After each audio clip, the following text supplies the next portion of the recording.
Bienvenidos, seguidores y oyentes de Decisión Radio, Decisión Media, a este espacio denominado Imperio. Como saben ustedes, esta es nuestra tercera entrega.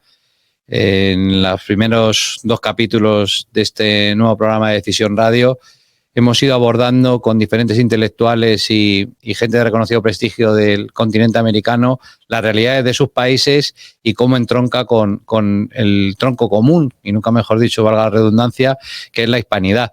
En esta ocasión vamos a dedicar este programa a República Dominicana.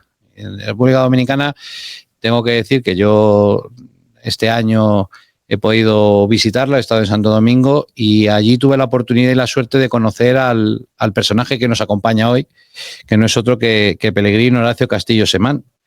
Lógicamente, a nivel Iberoamérica es bastante conocido y como este espacio pretende ser una ventana abierta para que todo el orbe iberoamericano conozca a sus principales actores, pues he tenido la oportunidad de concertar esta entrevista con él, y al cual vamos a saludar ya, porque ya está en comunicación con nosotros. Pelegrín, muy buenas tardes. Muy contento, buenas tardes Ángel, muy buenas tardes, muy contento de encontrarme en tu programa Imperio, Decisión Radio, y muchas gracias por la invitación, por esta oportunidad de platicar contigo, de reflexionar sobre los lazos que nos unen, que nos acercan, y sobre todo en un momento en que la humanidad está pasando por un periodo realmente muy complicado, muy difícil, que yo no dudo en caracterizar como una guerra mundial de cuarta generación, la cuarta guerra mundial.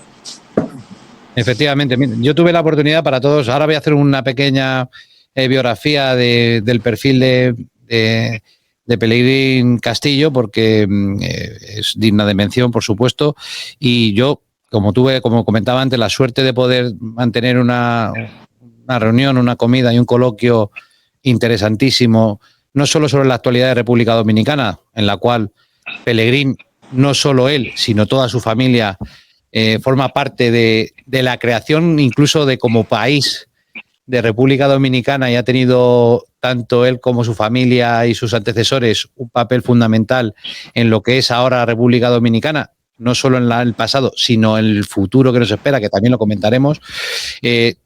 Una de las cosas que a mí me maravilló, aparte de su grado de intelectualidad y su formación, es esa conversación amable, esa conversación formada y esa capacidad que tiene Pelegrín de transmitir las ideas, que para mí y para todos nuestros oyentes que hoy le vamos a conocer, yo creo que va a ser un punto a favor de todos, ¿no?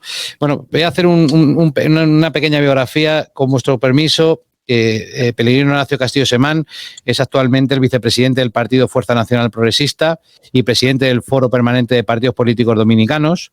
Es graduado en Derecho Magna Cum Laude en la Universidad Nacional Pedro Enríquez Ureña, con estudios de posgrado en Comercio Exterior y Economía por la Universidad de Barcelona, y es miembro de la oficina de abogados Pelegrín Castillo, que es la empresa que fundó su abuelo en 1901. Por eso les digo que la familia de Pelegrín, la familia Castillo, son figuras relevantes en República Dominicana, ¿no?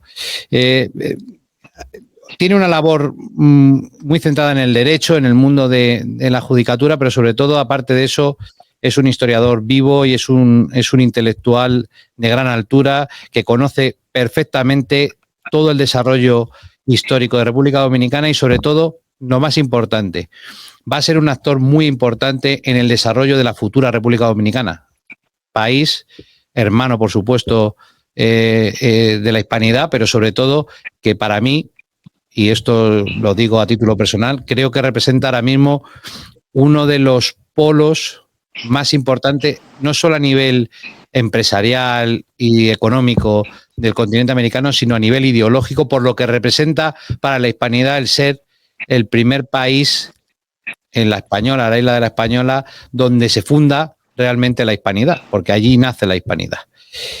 Como decimos, forma parte de una larga tradición familiar del mundo del derecho y la política. Ha sido legislador durante 5 periodos, desde el año 96 hasta 2014, y ha presidido las comisiones de Industria y Comercio, de Energía y Minas y Asuntos del Mar.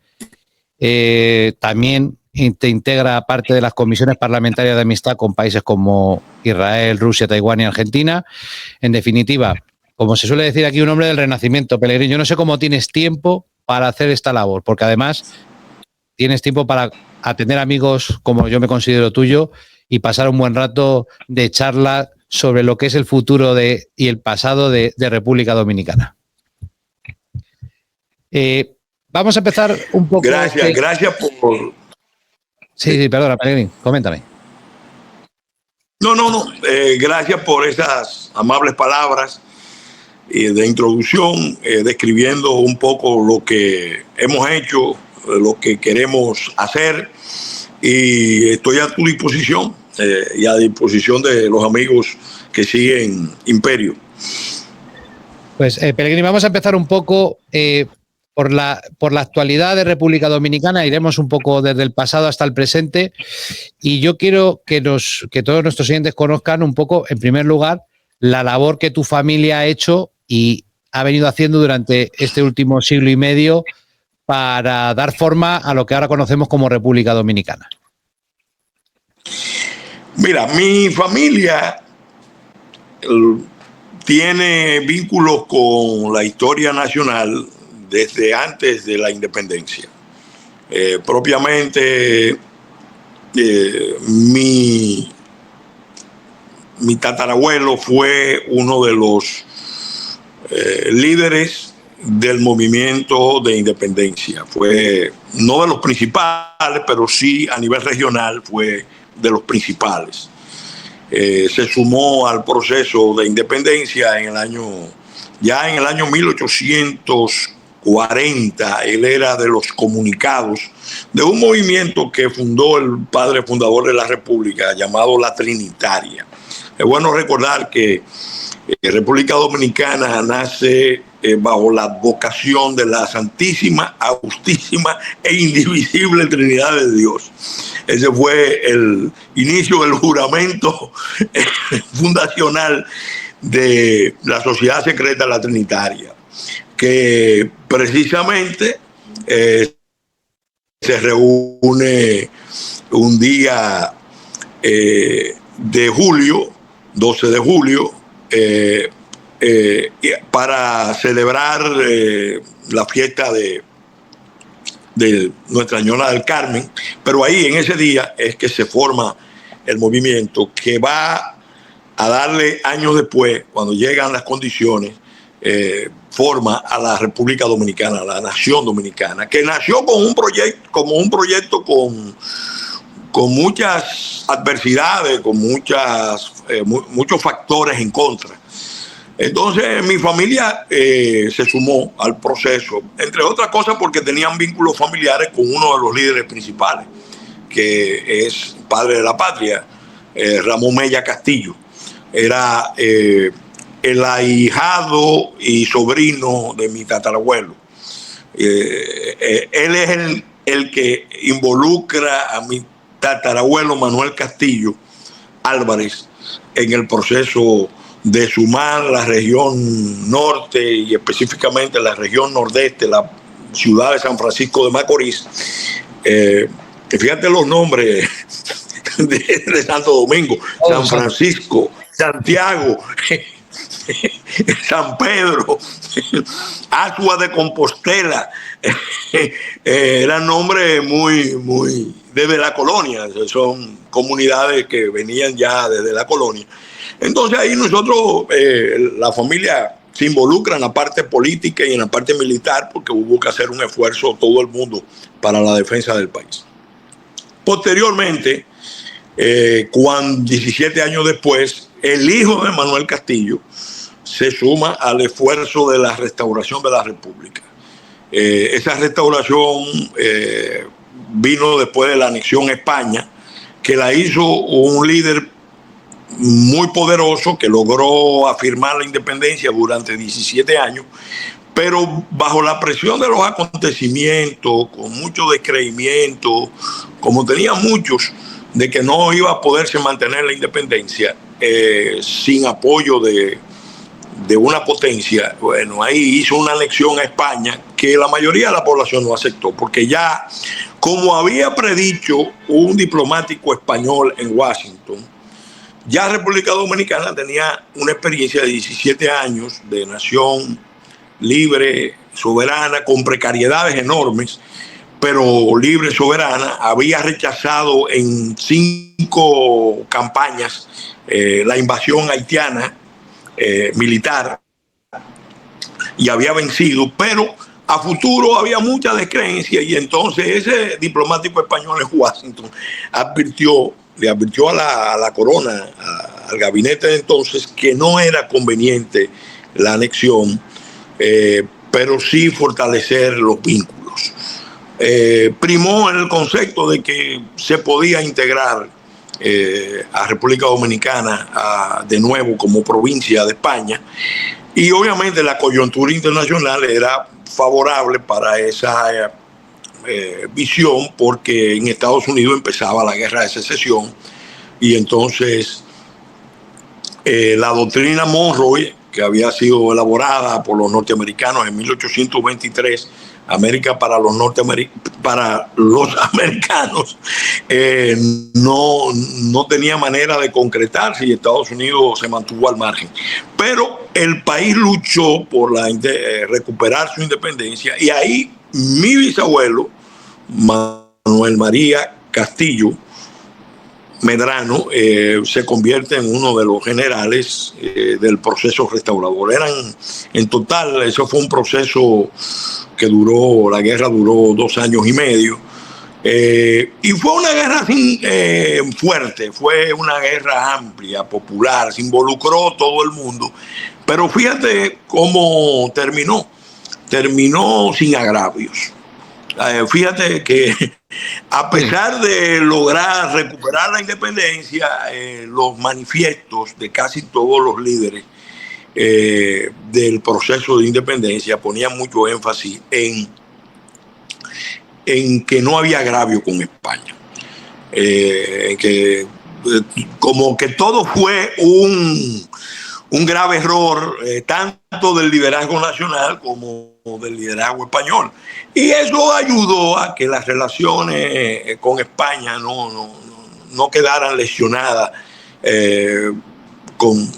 considerablemente. Obviamente, lo que se pudo comprobar era que el proceso de criollización en República Dominicana había avanzado mucho, porque la restauración de la República se va logrando, se impone, incluso casi en solitario, porque cuando las autoridades de la metrópoli trataron de imponer las normas peninsulares, aquí hubo ya un desencuentro, incluso con el clero criollo, y con parte de los militares que habían ayudado a la anexión. Pero se restauró. Y al poco tiempo, entonces, que el país ha tenido que luchar por su geopolítica, su ubicación estratégica, ha tenido que luchar siempre por afirmarse. Después de ese proceso, inmediatamente después, ya en 1870, del 68, ya empezaba una lucha contra un intento de un presidente dominicano que quería anexarnos a los Estados Unidos. Y ahí se libró una guerra nacional para afirmar la independencia de República Dominicana, y conseguimos aliados importantes. Ahí también participó mi bisabuelo en esa lucha para evitar la anexión, la incorporación de República Dominicana como Estado de la Unión. Ya había un acuerdo del presidente dominicano Báez con el presidente norteamericano Grant. Afortunadamente conseguimos aliados en los Estados Unidos, y el senador Charles Sommer, presidente del Comité de Relaciones Exteriores, logró un rechazo del acuerdo, pero el país estaba insurreccionado. levantado en armas. Obviamente, el proceso dominicano impactó mucho la región. Una de las razones por las cuales algunos en España, en el gabinete español y concretamente en la diplomacia española, entendían que no era conveniente anexar a República Dominicana, era precisamente porque el proceso de independencia de República Dominicana, si era anulado, iba a provocar una reacción que después se iba a proyectar a las Antillas y a las Antillas hispanohablantes, concretamente a Cuba y a Puerto Rico. Y así fue.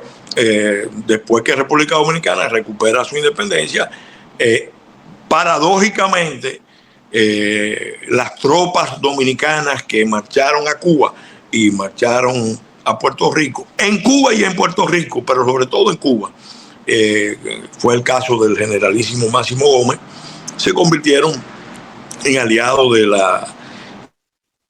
los esfuerzos de Cuba por lograr su independencia. Pero siempre manteniendo ese vínculo cultural, espiritual, ese reconocimiento de que de España recibimos la lengua, de España recibimos la religión, de España recibimos la cultura, de España recibimos instituciones importantes, incluso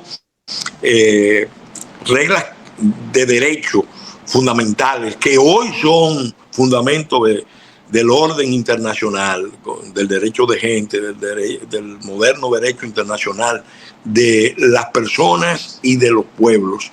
Esa lucha empezó aquí en los tiempos coloniales. Si nos vamos más atrás, República Dominicana tuvo que luchar no solamente con los haitianos, con los españoles, con los norteamericanos, sino que tuvo que luchar desde aquí con los ingleses y con los franceses.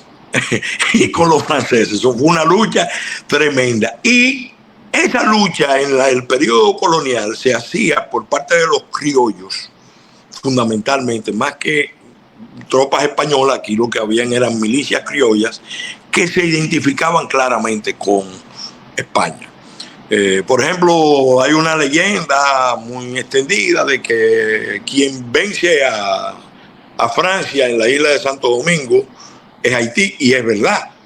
En la isla de Santo Domingo, en la batalla de Berthier, las tropas haitianas derrotan a la francesa. En realidad eran tropas de la República Francesa, de la colonia, que estaban luchando con tropas que Francia mandó, porque lo que no se dice es que la abolición de la esclavitud en Haití ya había hecho la Revolución Francesa, y que los generales que defendieron la colonia eran generales de la República Francesa, negros y mulatos, que eso es bueno tenerlo presente, y la tropa era tropa de soldados negros que habían recibido libertad. Pero de todas formas quedó en la parte oriental de Santo Domingo una presencia francesa importante, y quien termina venciendo esa presencia de tropas francesas fue las milicias criollas. El general brigadier Juan Sánchez Ramírez termina venciendo en la batalla de Palo Hincado, con el apoyo de tropas españolas y con cierto apoyo también de los ingleses a las tropas francesas. Ahí surgió el debate interno entre los comandantes, si no íbamos a declarar independiente y sumarnos al proceso de Sudamérica, o si nos reincorporábamos a España. Y el criterio predominante fue que teníamos que reincorporarnos a España. Estoy hablando de 1808. Ahora, dando un salto adelante de nuevo, también mis antepasados lucharon en las luchas por crear estatutos de libertad. Por ejemplo, por el lado de la familia de mi padre, que son Rodríguez, Núñez, la mayoría venían de Canarias, ellos se sumaron a la lucha contra una de las dictaduras más férreas que hemos tenido, que fue la dictadura de Ulises Heró. Y se sumaron por vínculo de familiaridad con los líderes del movimiento, porque eran primos. Y precisamente ahí también tenemos una vinculación por los Rodríguez, Núñez, Vázquez, todos lucharon en ese periodo y jugaron un papel importante. Igual mi abuelo fue ministro varias veces, senador de la República, jugó papeles importantes. Algunos fueron bastante contradictorios porque en un momento dado, cuando se produce la intervención americana, siendo él senador, él fue muy, vamos a decir, creo que cometió un error histórico, porque apoyó la intervención, pero la apoyó desde el punto de vista de que los responsables de haber provocado las condiciones para la intervención norteamericana en el 16 fueron los caudillos locales, que armaron un desorden, 5 años de guerra civil interna, de sangre, de inestabilidad. Y el último episodio, donde él jugó un papel muy importante siendo senador de la República, fue el derrocamiento del presidente Jiménez, que fue lo que terminó facilitando la ocupación norteamericana. Ya el proceso de ocupación norteamericana venía produciéndose desde 1905, pero en el 16 finalmente se consumó. En el año 1920, cuando se funda la primera Junta Nacionalista del Cibao, a quien escogen para presidirla como una especie de símbolo, es al único general de la Restauración que quedaba vivo, que era mi bisabuelo. Entonces, ahí se funda en su casa la primera Junta Nacionalista del Cibao. La Cibao es la región norte del país. Entonces, hemos estado mucho en las luchas nacionales. Y te podría decir ya en la etapa post-dictadura que mi padre ha sido un actor de primera línea, más como el gran jurista que es y como el hombre público, porque a mí me gusta definirlo a él como una personalidad profética. Ese es un concepto que manejó mucho Jacques Maritain cuando hablaba del liderazgo. Él decía, en toda sociedad se necesita un grupo de minorías militantes y de personalidades proféticas que muchas veces plantean las cosas que las grandes estructuras políticas, que están muy amarradas a los intereses creados, que tienden al inmovilismo y no lo hacen. Entonces mi padre en eso sí ha sido en los últimos 40, 50, no, yo te diría que desde la caída de Trujillo hacia acá ha jugado papeles importantes. Ya él está retirado y obviamente eso impregnó a la familia, porque tener un padre teniendo el poder de comunicación que tiene y además el agregado de que es un gran jurista y la familia con una larga tradición empalmada con la historia de la República y con el mundo del derecho, entonces nos daba una incidencia especial. Nosotros como organización, Fuerza Nacional Progresista, somos propiamente una minoría militante que ha marcado la historia de República Dominicana en diferentes momentos, porque hemos manejado una gran agenda. No hemos hecho la política tradicional, más que un partido con orientación electoral. Hemos sido un partido más ideológico, más de definición de agendas patrióticas en momentos muy especiales. Hemos confrontado muy duramente. Hemos estado involucrados en muchas luchas judiciales, luchas nacionales, luchas patrióticas, y obviamente nos hemos granjeado grandes enemigos y también muchos amigos y mucha gente que respeta. Los hechos Bueno, eso van pasando es lo que y nos tiene van la dando la política. razón.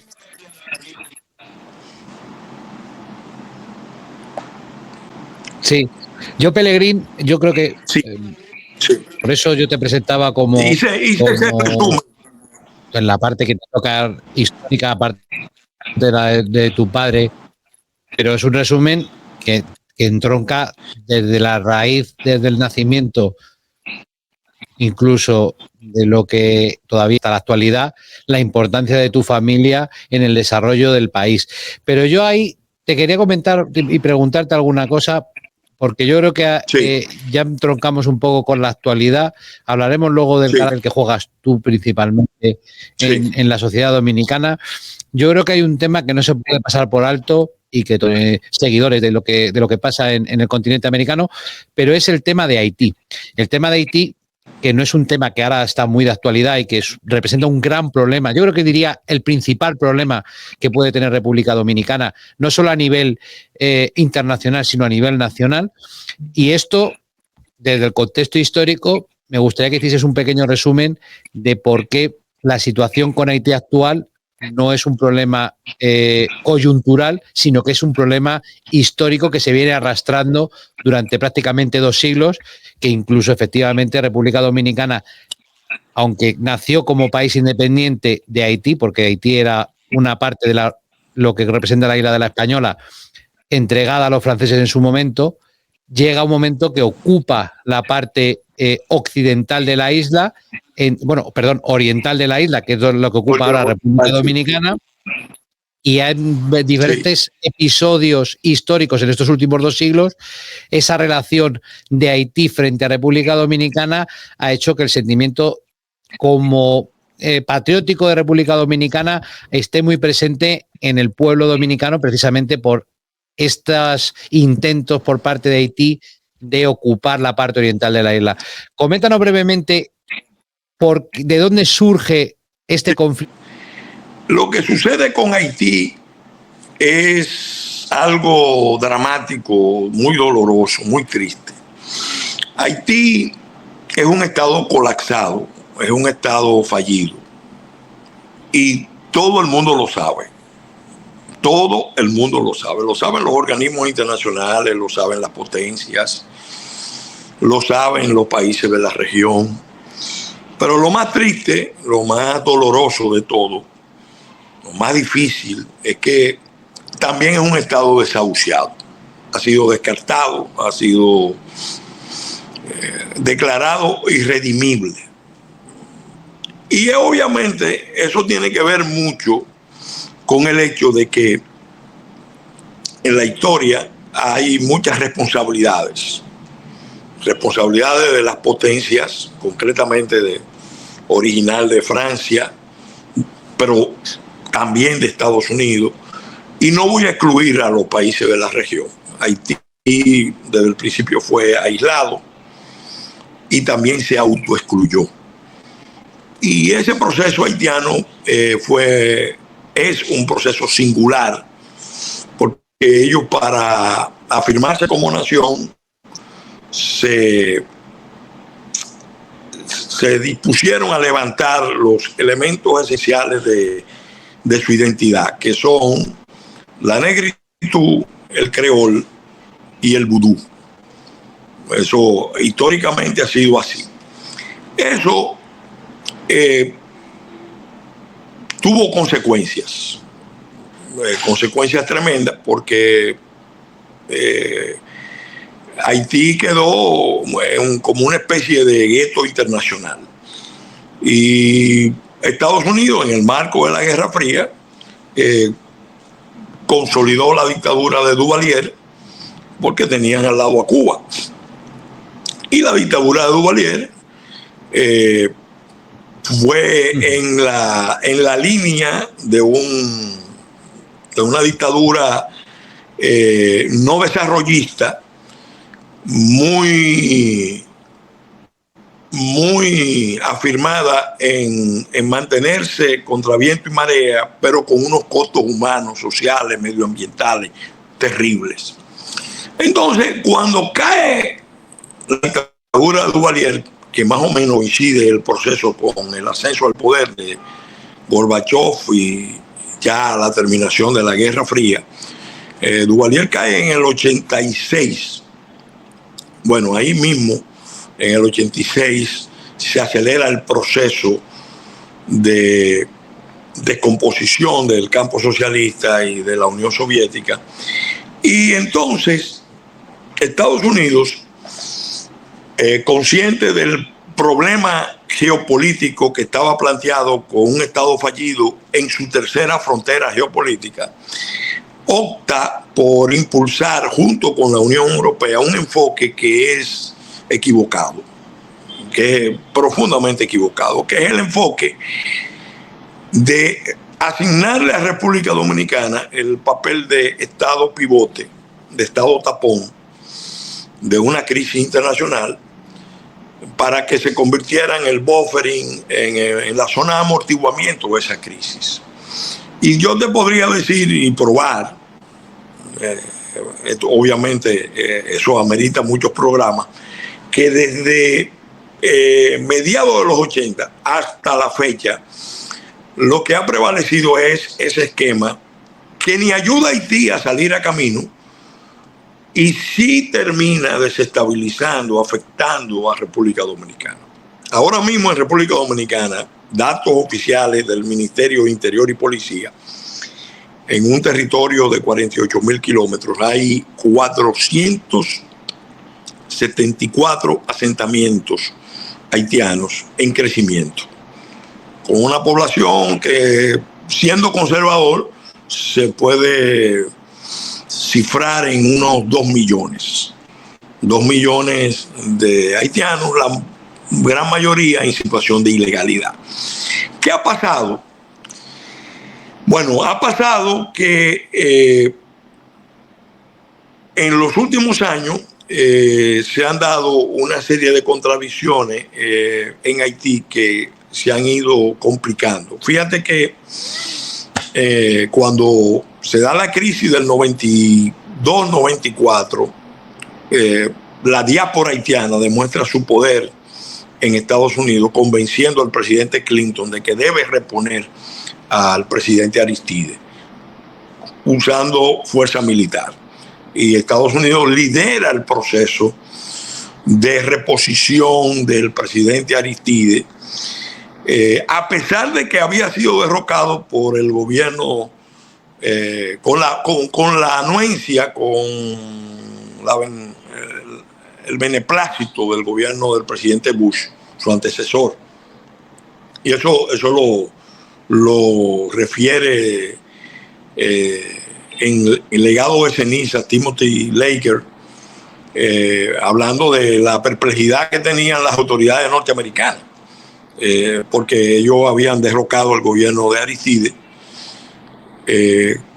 habían colocado en el gobierno gente que les respondía a ellos, y ahora el gobierno del presidente Clinton estaba, en nombre de una supuesta democracia que no existía en Haití, imponiendo a Aristide.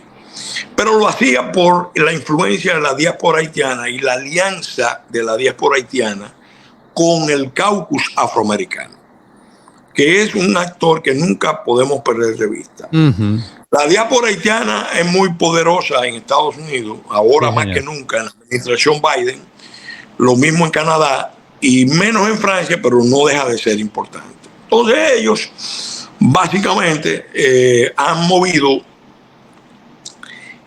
movieron en ese momento el esfuerzo para reponer a Aristide.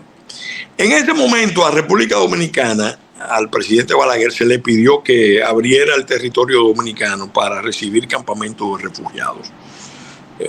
Aproximadamente se estima que el plan norteamericano era asentar en República Dominicana, bajo el palio de Naciones Unidas, a unos 400,000. El presidente Balaguer se negó rotundamente.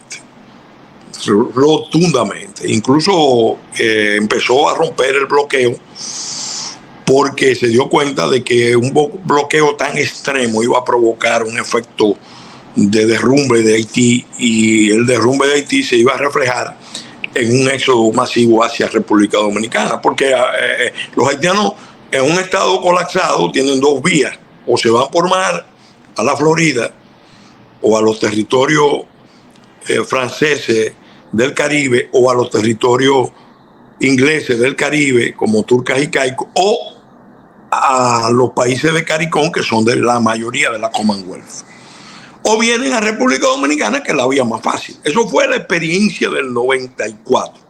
Resultado, bueno, el presidente Aristide le pidió a los norteamericanos que eliminaran el ejército. En ese momento también se le pidió a República Dominicana que eliminara el ejército. Se hicieron reuniones en Naciones Unidas para esos fines y querían eliminar las Fuerzas Armadas Dominicanas junto con las Fuerzas Armadas Haitianas, con el argumento de que si Haití ya no tenía Fuerzas Armadas, entonces República Dominicana no había razón para tener Fuerzas Armadas. Entonces el presidente Balaguer se negó a ambas cosas. Evidentemente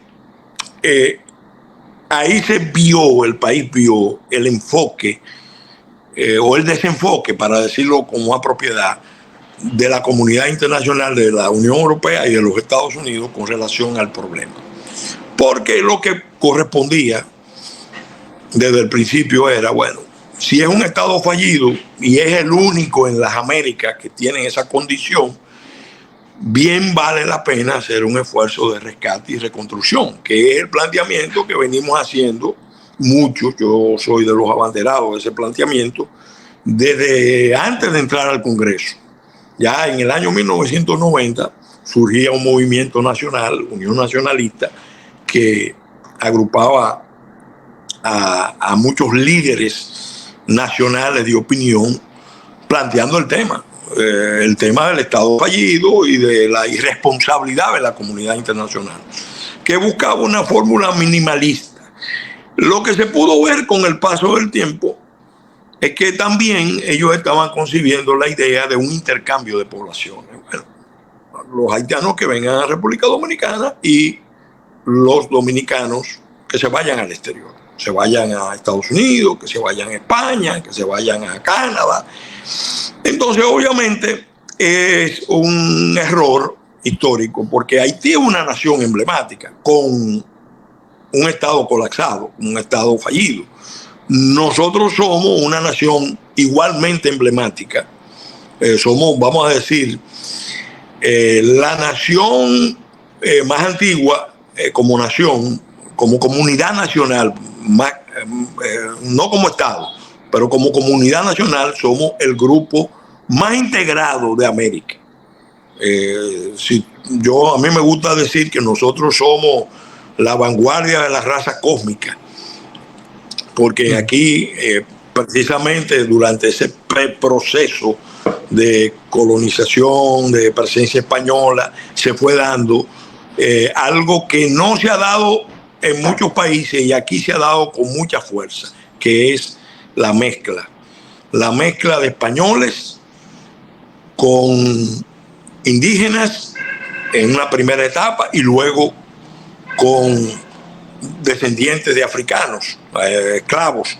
Y de ahí ha salido algo nuevo que el intelectual mexicano José Vasconcelos definió como la raza cósmica. En el fondo es República Dominicana es un país de amalgama, de integración, ha estado abierto a todas las migraciones, pero ya esto no es migración. Es más, cuando nosotros accedemos a la independencia, apenas habían 120,000 almas, 140,000 almas en el país, viviendo aquí, porque normalmente nos convertimos cuando fuimos el país de las primacías, pero al poco tiempo, cuando se descubrieron los espacios continentales, muchos solamente pasaban por aquí y seguían para el resto del continente. Por aquí estuvo Pizarro, Cortés, Esquivel, bueno, Juan de la muchos de los conquistadores de América pasaron por aquí. Pero obviamente una isla bien ubicada en el centro del continente, en el centro del Caribe, no consolidaba sus poblaciones porque la gente se iba a los grandes espacios continentales. Entonces, volviendo al tema, siempre fuimos un país abierto a las migraciones y recibimos migraciones de todas partes del mundo y las integramos. Y aquí vienen, bueno, gente del Lejano Oriente, gente de Medio Oriente, los judíos cuando eran perseguidos, el único país del mundo que abrió su puerta a una migración, aceptó hasta 100,000, pero la autoridad judía prefirió que fueran a Palestina.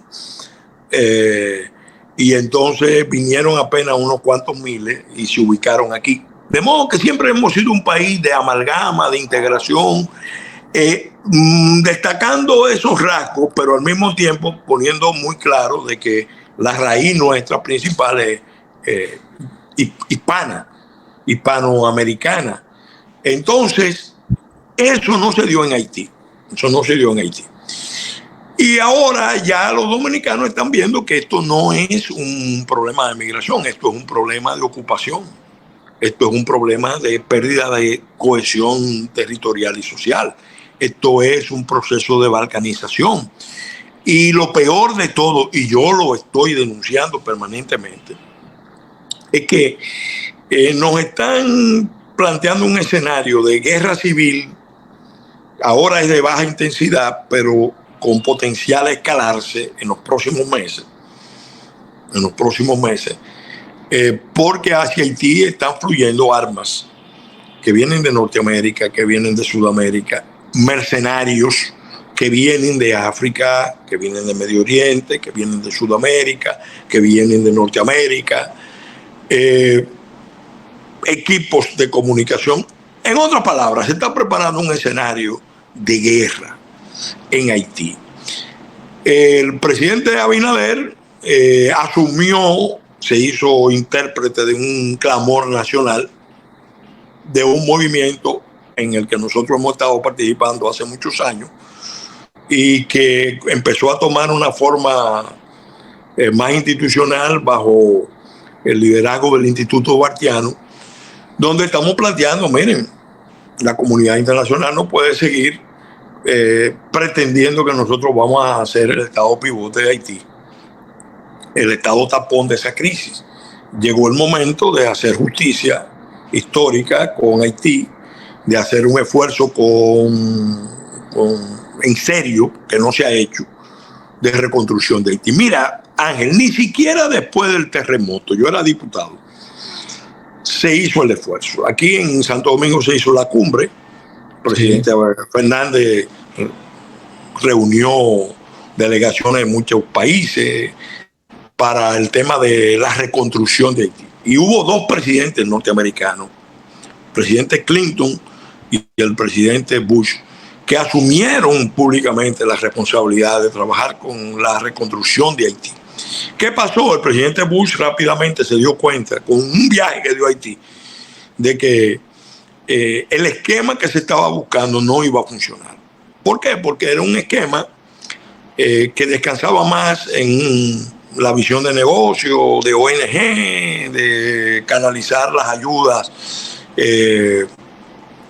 a instituciones especializadas, profesionalizadas en escenarios de crisis, y eso no iba a ayudar a reconstruir. El presidente Bush se apartó, el presidente Clinton siguió y siguió impulsando la visión de juntar las élites dominicanas con las élites haitianas para el tema de la reconstrucción de un mercado unificado para el comercio y la inversión. Pero obviamente eso implicaba una contrapartida de asumir migración haitiana en una proporción que excede la capacidad de República Dominicana. Yo te diría, República Dominicana tiene, por su economía, por su tamaño, por su historia, tiene perfectamente la posibilidad de asumir unos 300,000 nacionales haitianos en el territorio dominicano. y son muchos. Con mucho esfuerzo pudiera asumir algo más, 400,000. Pero ahora mismo tenemos más de 2 millones. Es que es una cifra, Pellegrini, es que es una cifra brutal, porque tenemos, para poner en contexto a la gente que no conozca un poco la demografía dominicana, estamos hablando que República Dominicana están en torno a los 11 millones de naturales dominicanos residiendo en República Dominicana.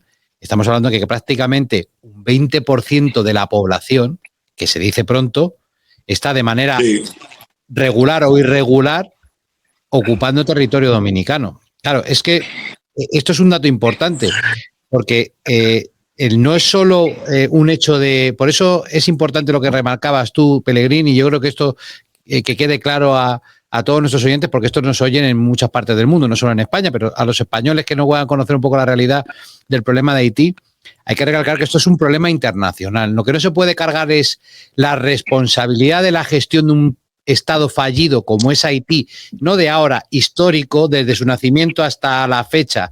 Es un Estado fallido, con independencia de los gobiernos que hayan tenido, ya sean franceses, haitianos, revolucionarios, con las dictaduras, con democracia o una democracia a la haitiana que es bastante particular. Esa responsabilidad no se puede cargar en el costado oriental de la isla, que en este caso lo ocupa República Dominicana, porque es un problema internacional en el sentido de que podríamos estar hablando de una fuerza de...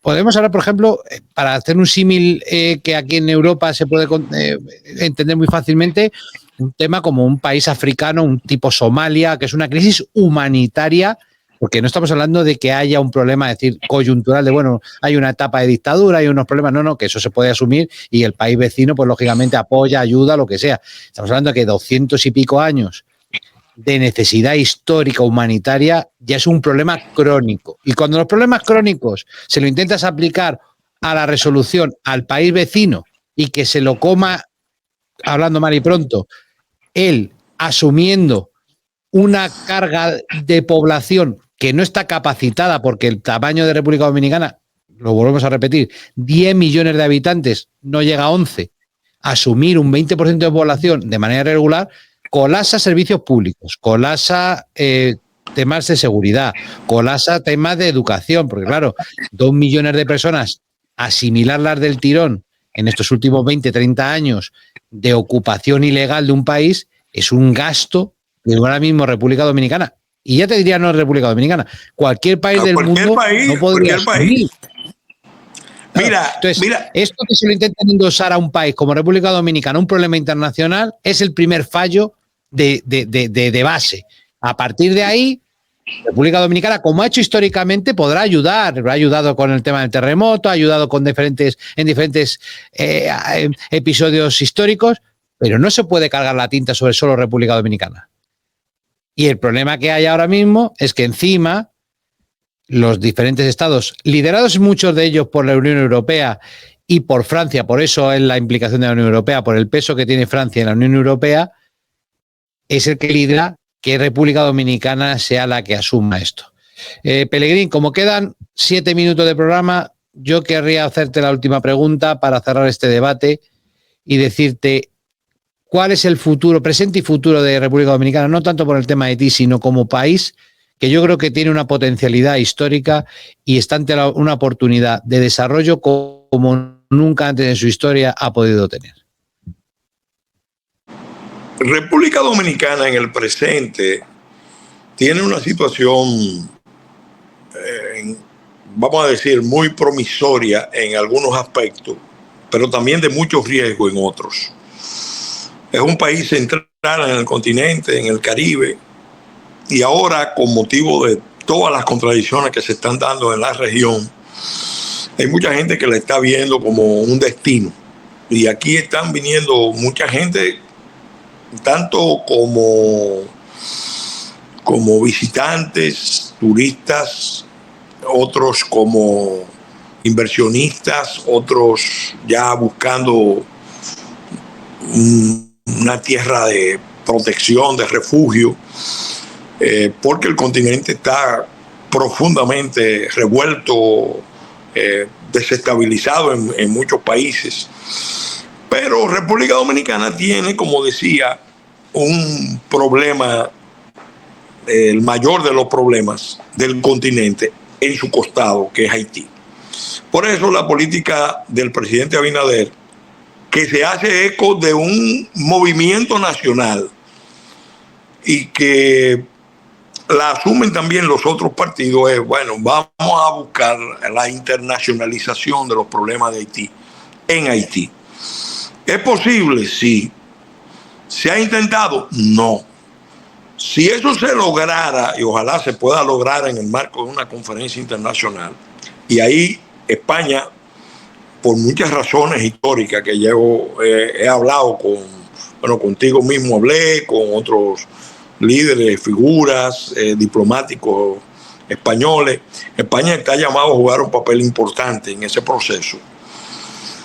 Porque si viene la desestabilización de la isla, evidentemente se va a desestabilizar la región del Caribe, porque esta es la isla más poblada y además coexisten dos naciones emblemáticas y eso puede convertirse en un momento dado en un conflicto internacional de envergadura con muchas implicaciones políticas, ideológicas, culturales, y eso hay que evitarlo por el bien de República Dominicana, por el bien de Haití y por el bien del continente y también de la comunidad cultural que representa Hispanoamérica, porque sería una tragedia que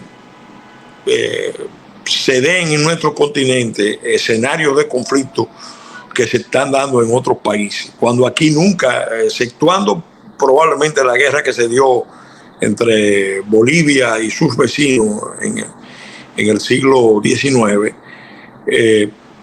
no se ha dado nada como el conflicto que pudiera surgir en la isla de Santo Domingo. Entonces hemos estado luchando con esto. Obviamente hay tendencias en Washington, en Quebec, en Francia, que ven las cosas de otra manera. Hay sectores radicales del continente, de la izquierda radical, que tienen una visión ideologizada y que además responden a la lógica de choque de potencias en el Gran Caribe. Yo escribí ahora recientemente, yo publiqué un libro llamado Choque de Potencias en el Gran Caribe, donde relato cómo después de la guerra hispanoamericana en el Caribe se han dado en 4 ocasiones choques de potencias extracontinentales con Estados Unidos en esta región, y toda la región ha sido afectada de una u otra manera, y estamos ahora en presencia del choque más complejo, porque tenemos una China que sabe jugar la guerra híbrida mejor que cualquier otro país. Tenemos Rusia, que está presente en Venezuela, que está en Cuba, que está en Nicaragua, y tenemos también a un Irán que a través de Hezbollah está presente también en la región del Caribe. Y lo que menos nosotros queremos es que la región se desestabilice. Por eso queremos abogar por una solución multilateral que debe ser o continental o transatlántica. Incluso ahí no excluyo la posibilidad de que África juegue un papel importante también, porque los haitianos tienen que ser actores en este proceso y tienen que sentirse también que su condición de nación africana es reconocida, porque ellos eso no lo ocultan, ellos su identidad la levantan con mucho orgullo. El problema está cuando ellos empiezan a ver en la parte oriental de la isla de Santo Domingo un territorio que les perteneció, que ellos entendieron que era de ellos y que se le quitó. Ahí empiezan los problemas. Y en realidad ellos vivieron en plan de ocupación.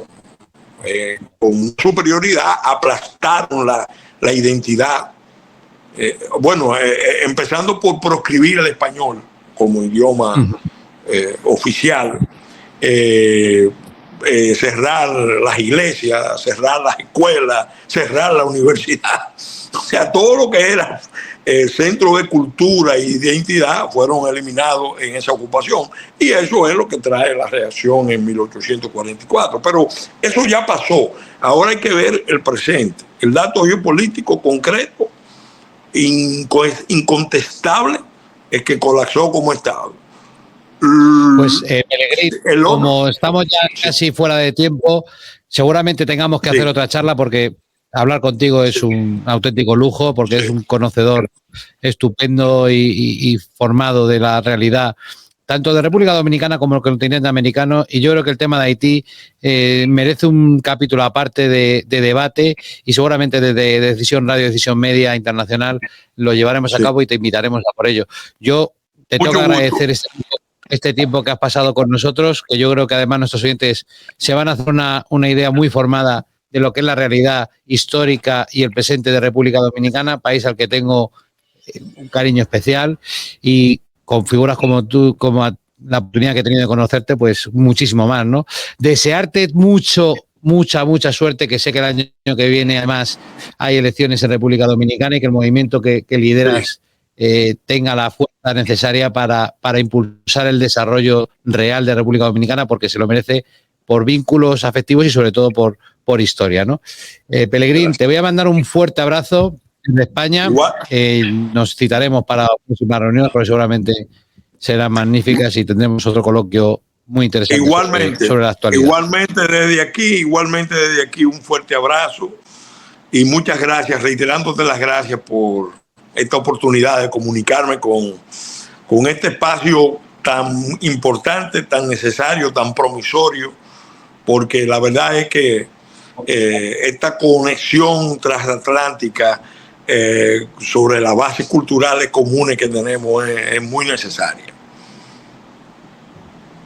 Pues fenomenal. A todos ustedes, emplazarles al próximo capítulo de Imperio, agradeciendo a Pellegrín, lógicamente, que haya estado con nosotros, Pellegrín Castillo, y nada, pasen buena tarde.